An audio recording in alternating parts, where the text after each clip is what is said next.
आज की वीडियो में हम बात करने वाले हैं खेसारी लाल यादव भोजपुरी एक्टर जो हैं उनके स्टेज शो के बारे में। जो खुर्दा महोत्सव एक बहुत बड़ा महोत्सव है जो हर साल आयोजन किया जाता है इसको मधेपुरा में, और बहुत बड़े लेवल पर वहाँ पे मेला लगता है और हर साल बॉलीवुड के बड़े बड़े कलाकार इसमें बुलाए जाते हैं।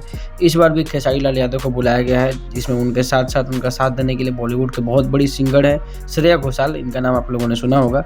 4 तारीख को यानी कि कल बहुत बड़ा स्टेज शो इनका होने वाला है। बहुत सारा वीडियो, बहुत सारा चीज़ इसका इवेंट का आपको देखने को मिलेगा। साथ में श्रेया घोषाल का अभी तक खेसारी लाल यादव के साथ कोई भी कोलैबोरेशन अभी तक नहीं हुआ है, और कल आपको ये कोलैबोरेशन देखने को मिलेगा, और ये बहुत बड़ी बात है खेसारी लाल यादव के लिए भी और हम सब के लिए भी।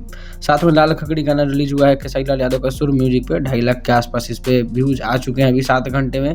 थोड़ा सा स्लो है, लेकिन अभी अपडेट बाद में देखा जाएगा कि कितना ज़्यादा हुआ है। इसका पोस्टर और टाइटल थोड़ा पावर स्टार पवन सिंह के गाने लाल घाघरा से मिलता जुलता है, लेकिन ऐसा नहीं है। बाकी इस गाने का इवेंट आज रात में होने वाला है, तो वीडियो आपको देखने को मिलेगा। Thank you.